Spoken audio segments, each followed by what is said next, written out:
ছোটবেলার বড়দিন। খেন্তিমা তুই কি করছিস? আজকে তো রাতের বেলা সান্টা ক্লজ আসবে আর আমি আজকে কি গিফট নেব সেটাই নিচ্ছিলাম। আচ্ছা সান্টা ক্লজের কাছে তুই কি গিফট চাইলি রে এই বছরে? আমি সান্টা ক্লজের কাছে একটা বড় পুতুলের সেট চেয়েছি যেখানে অনেকগুলো পুতুল থাকবে। আচ্ছা দাও এটা এবার আমি মোটার মধ্যে ভরে রাখি। হ্যাঁ হ্যাঁ ভরে রাখ।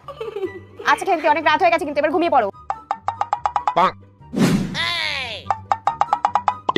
ওই তো খেন্তি ঘুমিয়ে পড়েছে, এই ফাঁকে গিয়ে গিফটটা রেখে আসি, তাহলে মেয়েটা খুব কষ্ট পাবে, ভাববে সান্টা ক্লজ ওকে গিফটই দেয়নি।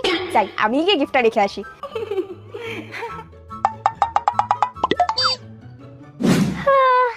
সকাল হয়ে গেছে। সান্টা ক্লজ আমাকে গিফট এনেছে। মা, ও মা।